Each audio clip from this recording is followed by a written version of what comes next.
نو چې زه به یې کوم خو یو نور یم کوم زه څومره وخت مخکې چې دا د هجرت په زمانه کې وم چا رانه پوښتنه وکړه وایي اول شارح د بخاري څوک ده اول شارح د بخاري هم افغانی ده علما وی مالکیان وی مالکیانو ته مونږ احترام لرو مونږ ډېره وسیع فکر لرو امام مالک رحمه الله د مذهب علما وی اول شارح د بخاري هغه ابن سوده ورته وی مالکی ده خو راځئ څېړنه به وکړئ څه پروا نه کوي تحقیق به درېیمې ته پرېږدو دی دې مو کې مونږ به هم تحقیق وکړو اول شارح د بخاري څوک ده افغانان دي څوک په افغانانو کې هغه معالم السنن د امام بخاري اولینی شرح په بخاري دغه ده اعلام السنن خو بیا په ابو داود د امام خطابی البستی دغه سړی په هلمند لشکرګاه کې د دریا دا مشهور د هلمند رود هری رود د قلعه بست سره نږدې دلته و یو رباط و هغه زمانه کې یو رباط یعنی سنگر پوسته وه د دې پوستې سره نږدې د قبر ده اولینی شارح یو عالم دنیا کې تیر سوی امام عجلونی الجراحی الشافعي ډېر ښه عالم تیر سوی مشهور کتاب علماو ته معلوم ده کشف الخفا ورته وایي دغه هغه حدیثو باندې چې احادیث نه دي مشهور علی السنه دي دغه کتاب د جوړ کړی د یو کتاب جوړ کړی دی انشاءالله د کتاب نوم یې د ما نه ویرسو د امام بخاري په مناقبو کې د یو جلد ده دغه کتاب کې لیکي اولینی شارح د بخاري هغه هم افغانی ده څومره لوی افتخارات موږ الحمدلله لرو درلودل مو راځئ علماو چې هغه تیره زمانه کې داسې و اوس زمانه کې هم دغه علمي تحقیقات په مخ بوزو مقصد مرضا د الله وي هم به مو دنیا نظامی میدان کې به منلیو هم به په علمی میدان کې منلیو تر هیچا پورې به کم نه یو خو انشاءالله دا کار به ځکه کیږي اوس چې موږ وینو الحمدلله علماو مو دغه ارادې سته تنگ نظر علما نن په مخ باندې نه ځي راځئ دا نظر ټیټ کو وسیع یې کو هر یو بل ومنو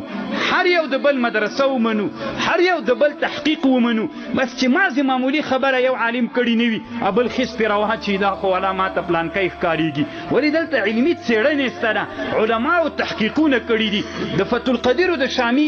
کله یوه رایه ده ډېرو ځایونو کې د بحرالرایقو د شامي کله یوه رایه ده خپله شامي په رد المحتار کې یوه خبر کړي وي هلته بیا په حاشیه د بحرالرایق بله خبر کړي وي هلته په حاشیه د اشباه بله خبر کړي وي یو عالم وي درې خبرې لري تاسې علماو ته معلومه ده خپله علامه ابن نجیم سنت مؤکده باندې عتاب ده که عقاب ده په دغه باندې چې سړی د علامه ابن نجیم خبره ومني خپله بحرالرایق سخت لوی عالم ده کشمیري صاحب وایي ما ته تر شامین هم دی ښه ملا ښکارېږي نو عتاب ده د سنت مؤکده په ترک عتاب ده که عقاب ده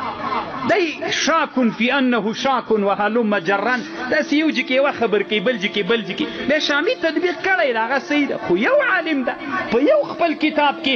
درې ځایه دا خبر کوي یو اریوج بله شام عالم تیر سوی هغه علما دي چې افغانان هم د نن سوونه کاله مخکې تیر سوي دي نو الله پاک دی وکړي ما یو ورځ مکه مکرمه کې یو کتاب کته د علماو د بلخ په اړه باندې بحث وکړي په دې کتاب کې اول چې ذکر کړی و چې په افغانانو کې صحابه ول که نه ول نو دلته یو عنوان نه لاندې لیکلي ول وی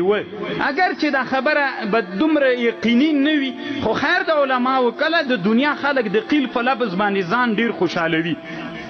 نو بیا یو صحابي ښودلی سنان الرومي البلخي سفینه صحابي څو علماو ته دا ډېر مشهور ده امام بغوی رحمه الله په شرح السنه کې دغه هغه راوړي او نور ډېرو کتابونو کې سته د صحابو تراجمو کې چې کوم کتابونه جوړ دي استلغابه او استیعاب او اصابه هلته د سفینه رضی الله عنه چې یو صحابي رسول الله سلام سره جهاد ته تللي ول نو بیا هغه صحابه ستړي سول هر صحابي خپل بار په دور اچاو نو رسول الله سلام ویلي وي دا داسې د مونږ کښتۍ ده دغه صحابي وایي افغانی ده هلته بحث پې کړی بیا د علما یوه څېړنه وکړي په دې باندې لله الحمد مونږ تر دې خوند اخلو سنان الرومي البلخي کتابونو کې هم په دغه نوم یادېږي چې دی والله علم چې بیا څنګه تللی و هغه بیلې څېړنې دي بله ورځ ما یو مجلس کې ویلي طالبانو ته مې ترجمه کې ویلي ول د عینک دا یوه داسې جغرافي صحنه ده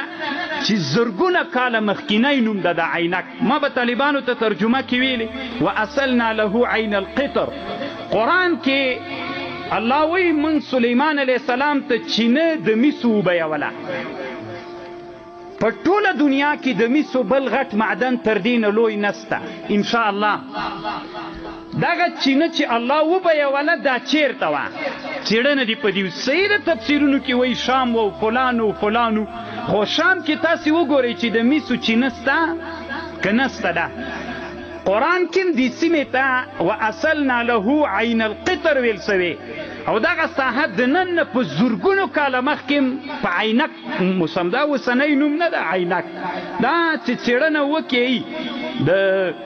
زرګونو کاله مخکینی ده. تاسې به دلته علماو ته دا معلومات شته د حضرت سلیمان علیه السلام راتګ کابل ته سوی. لوګر کابل مخکینی حدود د کابل چې دي له جبالو د سکلکن نه نیولې د سالنګونو نه این تر جبالو د سلیمانه پورې. علما چې د کابل حدود ذکر کوي تر جبال د سلیمانه پورې. دغه د سلیمان چې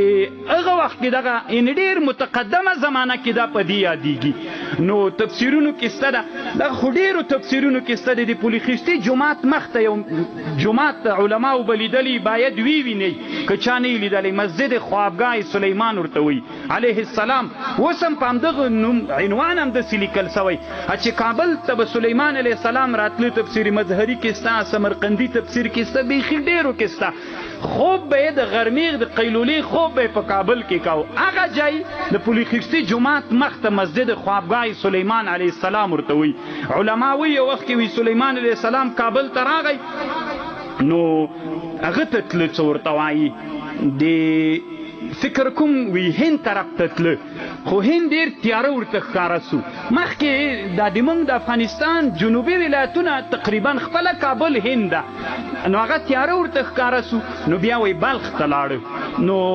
دغسې کله د قیله ما ته یو ورځ چا ویلي وي تا ترجمه مې اورېدله دا کم کتاب کې نه میل کتاب کې نسته خیر ده، یو علمي تحقیق ده. که داسې و چې خوند یې نه درکو بیا یې زم نه کوم. عین القطر عینک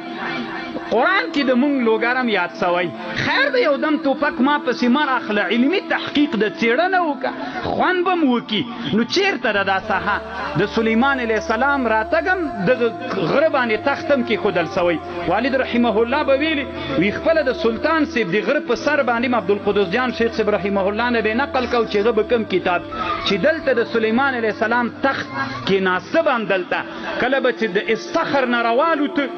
او بیا به د کوه سلیمان کله چې دلته دوه خبرې دي. یو وی علما وی چې د سلجوقیانو په خلافت کې علب ارسلان سلجوقي رحمه الله اولینی مدرسه د جوړه کړې، خو امام الذهبي رحمه الله په سیر اعلام النبلا کې لیکي چې نه اولینی مدرسه د اسلام په تاریخ کې د محمود غزنوي رحمه الله ورور په نیسابور کې جوړه کړې ده. نیسابور او نیشاپور چې دا د ایران په مشهد کې یو ځای ده، اوس د ایران په جغرافي حدودو کې راځي. د خراسان الرضوي یا مشهد چې ایران کې یو ښار د دغه کې یو ځای ده نیشاپور یا نیسابور. ولې ورته نیشاپور و نیسابور وی؟ امام حموي معجم البلدان کې خبر پې کوي. نو اولینی مدرسه د محمود غزنوي رحمه الله ورور دلته په نیسابور کې جوړه کړې ده. دغه خبر امام جلال الدین سیوطي رحمه الله په حسن المحاضره فی احوال المصر والقاهره په دې کتاب کې هم دا خبره کړې ده. او امام بدرالدین الزرکشي شافعي یو عالم تیر سوی دی، یو کتاب یې جوړ کړی ده، ډېر ښه کتاب ده، د جوماتونو احکام پکې دي، اعلام الساجد فی احکام المساجد. دې کتاب کې هم دا خبره شته. نو د افغانانو دپاره الدارس فی اخبار المدارس 2 جلدونو کې کتاب ده، د مدرسو تاریخ ده پکې، د هغې مقدمه کې هم دغه خبر کی. نو دا د موږ د افغانانو دپاره یو لوی افتخار ده. کله کله په تاریخ کې چې د قیل لفظ راسي د نوري دنیا خلک ډیر کار تیر اخلي. مونږ افغانان علماو ته نه وایم خو خیر که لږ ورته وایم مشران نه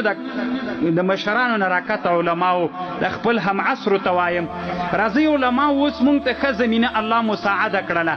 کله چې دنیاوال یا د دنیا خلک د قیل لفظ په تاریخ کې